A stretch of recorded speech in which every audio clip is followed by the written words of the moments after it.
Lovely, thank you.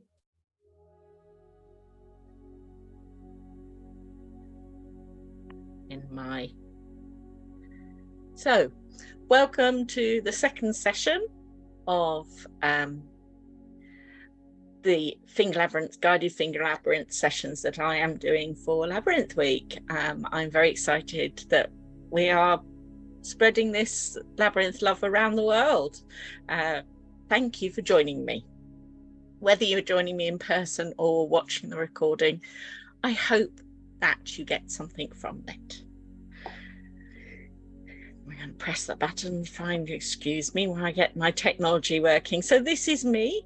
I'm a recently trained Veritas labyrinth facilitator. I have been sharing labyrinths for a number of years now. I first experienced a labyrinth in 2014 and I was hooked, and I did my first, I've been doing retreats at this beautiful retreat center that has this most marvelous labyrinth. I've been running retreats there since 2016. And I use labyrinths myself, and I can tell you a bit more about that. But there's some other more of my retreat pictures, and this is a picture of the beach labyrinth I made on the beach in Devon a couple of years ago. I'm going to have a focus for each of these because I also wanted to show, it's a bit of a taster of labyrinths, these sessions, and I wanted to show there are many reasons for using labyrinths and many different things you can get from a labyrinth. But for me, I think there are three key ones, and one is for relaxation, which we did yesterday. One is for contemplating stuff, and we're going to do that tomorrow. And for me personally, I think, and for some of my clients, labyrinths can be really healing. And it can be healing for, in terms of grief or trauma or self-worth and self-esteem. And I've written that. You don't need me to read those. I let you read those yourself. I'm just going to tell you my story. So I wanted to do retreats. I felt really called, the universe calling me to do retreats. And when I discovered Toff Manor, this is, you saw the lovely flat grass one. This is their new second labyrinth they have at the Toff Manor Retreat Centre in Bedfordshire. And when I did my first retreat day and I helped people to walk the labyrinth and all the other bits that we did during the day, my body was tingling. I felt that this was what I was meant to be doing, without a doubt. And I felt really strongly that the universe had pushed me and prodded me and poked me to be there, and to be there on that day, because I didn't know at the time, but that night my husband was going to die, very suddenly, age 49. And suddenly and unexpectedly, he wasn't with me. He was visiting a friend in London. And yeah, I had the strength from that day, sustained me. I was feeling so full of the love of the universe. And then over time, that year, I think I ran eight-day retreats at Toff Manor. And every time I went, I walked the labyrinth there. And every time I walked the labyrinth, I healed a bit. And my sister said to me this year, she said, "You've not had any grief training, grief counselling." She said, "Who do you talk to?" And I said, "I tell it to the labyrinth. I go to the labyrinth and I can cry in the labyrinth. I can talk to my husband in the labyrinth. I can talk to myself. I can think about my children. I can think about the past. I can think about the future. And it's a safe space.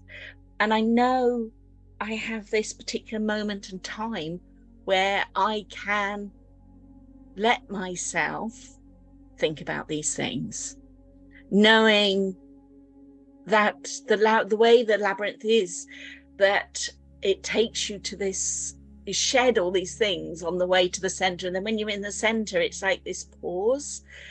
It's the still center. I'm going to read something about the still center, and that's been so helpful for me. It's not just the journey, it's that standing in the center, and then the walk back where I can still think about things, but I also know that it's going to be a time limited thing, so I can leave things on the labyrinth.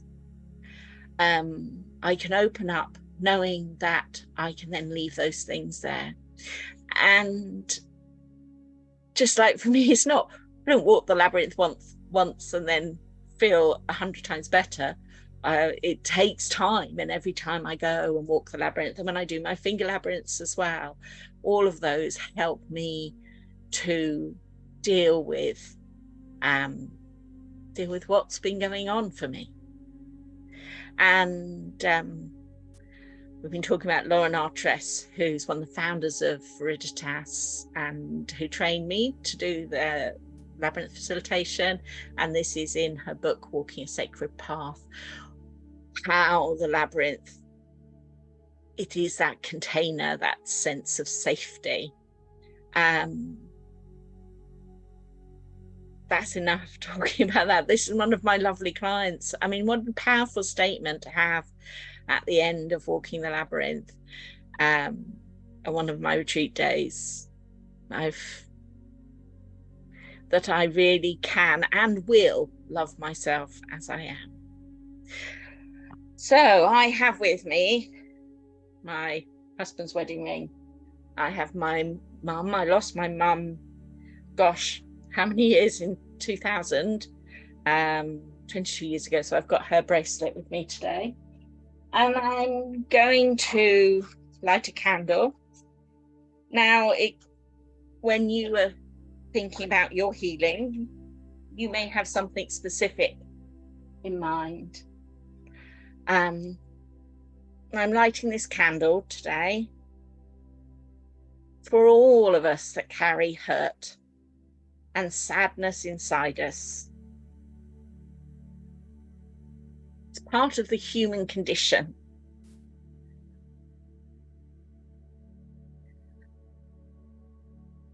We have sadness and sorrow and disappointment, regret.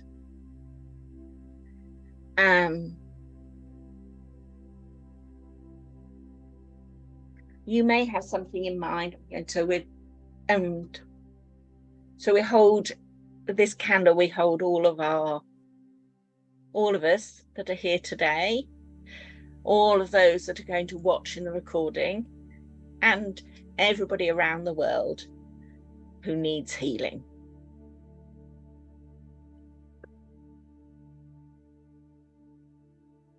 You listen to my story and you may think now, oh, sometimes we think that there are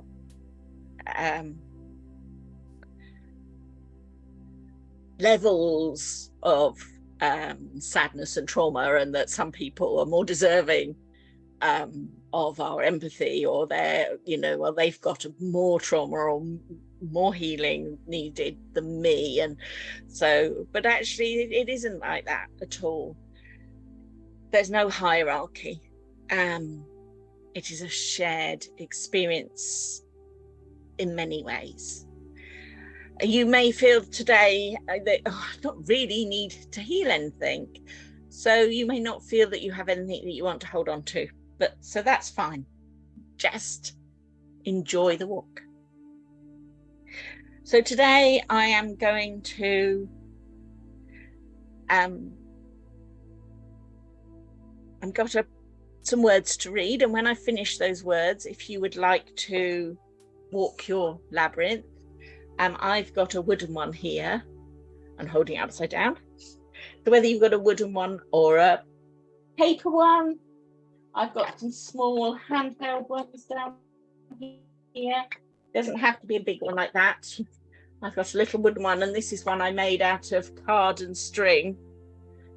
If you've got one like this, when you finish walking to the center and to the back, you might want to go round the outside and then back in again and do it again.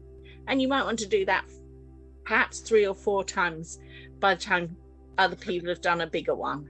So that's okay. Or you may do it as many times or as few times as you want.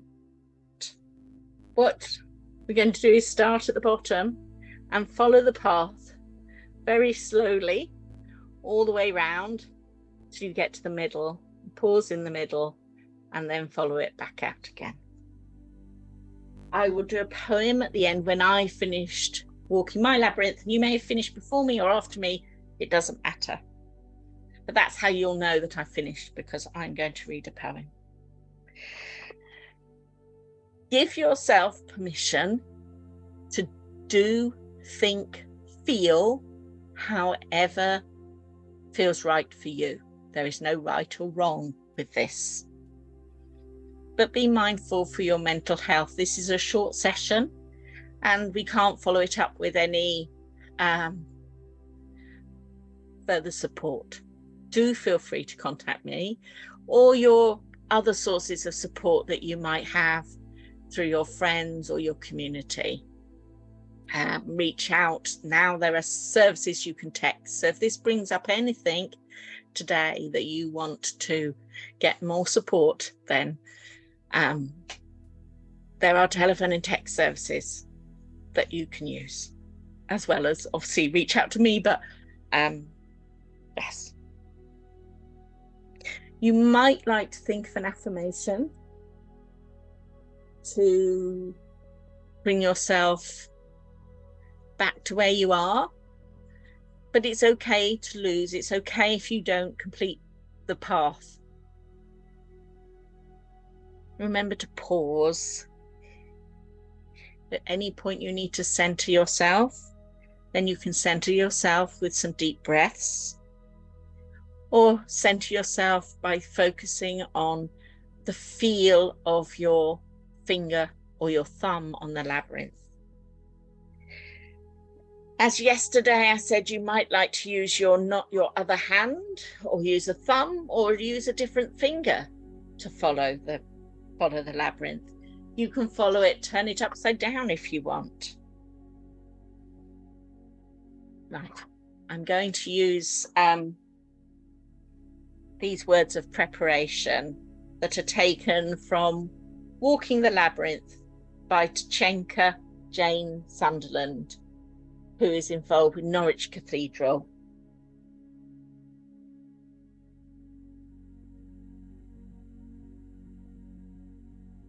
I invite you to start by thinking, here I am. The emphasis on here. Here is where I am, physically, but also emotionally and psychologically, with whatever is happening in my life. This is where I am, and allow it to be what it is, not trying to push anything away or trying to hold on to anything, just allowing it to belong. And once we've centered ourselves like that, then saying, here I am, in the sense of being ready and open. Here I am. When you step into the labyrinth, think of nothing except your breath and the feel of the labyrinth beneath your fingers or your thumb. When thoughts arise, leave them behind you on the path and focus again gently on the path ahead. Be in yourself, be in your body, be in your breath. Leave your questioning, analytical mind behind.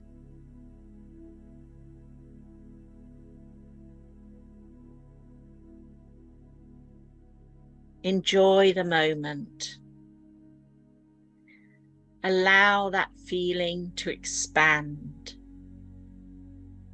Feel your soul begin to expand. Feel it reach your skin. Feel full of yourself. Enjoy the moment until you reach the center, the place where there is nowhere else to go. Here I am. Stop, pause, be still, motionless until the inner dynamic subsides. A still center within a turning world. Feel your uniqueness. Hold the awareness that only you are here and now in this space and time. Breathe deep into your body and relax. When the time is right, turn and retrace your steps, focusing on your breath and the feel of the labyrinth beneath your fingers or your thumb. As on the way in, so on the way out. And as you arrive back at the entrance, saying, "Here I am."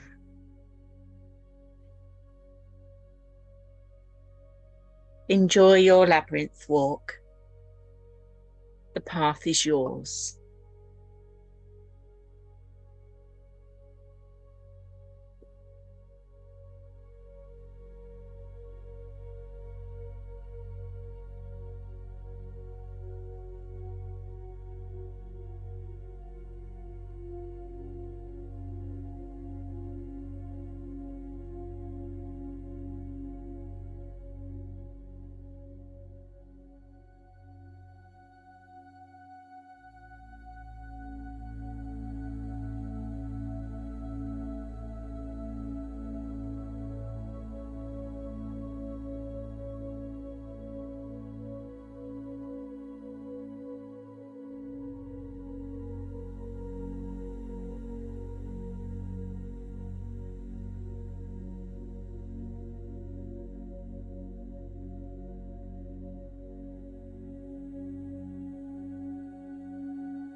If you are still walking the labyrinth,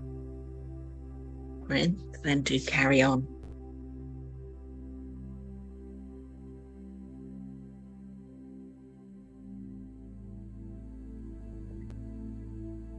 I was going to read a different poem, but this one I've just opened my notebook, and this one I'm going to read instead. This is one of my favourites. It's called Wild Geese by Mary Oliver. You do not need to be good. You do not need to walk on your knees for 100 miles through the desert repenting. You only have to let the soft animal of your soul love what it loves. Tell me about despair, yours, and I will tell you mine. Meanwhile, the world goes on. Meanwhile, the sun and the clear pebbles of the rain are moving across the landscapes, over the prairies and the deep trees, the mountains and the rivers. Meanwhile, the wild geese, high in the clean blue air, are heading home again. Whoever you are, no matter how lonely, the world offers itself to your imagination, calls to you like the wild geese, harsh and exciting, over and over, announcing your place in the family of things.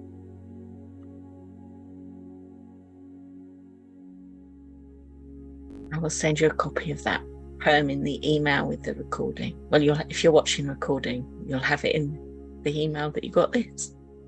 Thank you for joining me for this guided finger labyrinth walk for healing. I really hope you found it healing for you, and be gentle to yourself and give yourself some time to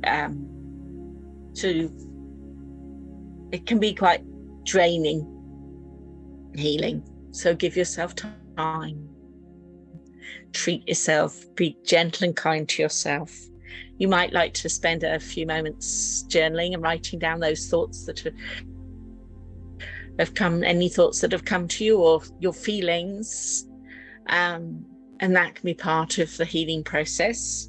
Or you might like to spend some time in nature, even if it's just going and stepping outside or opening a window today after this session or tomorrow. I find the combination of walking a labyrinth and then being in nature work really well together. And I will send you links either tomorrow or the next day. I've got the emails planned out and I can't remember when, about where you can find public labyrinths where you can go and walk physically. But for now, that's us finished. So I'm going to, for those of you who are here, I'm going to turn the recording off, and you're welcome to share your screens. But thank you all from my heart. I send love and peace out to all of you.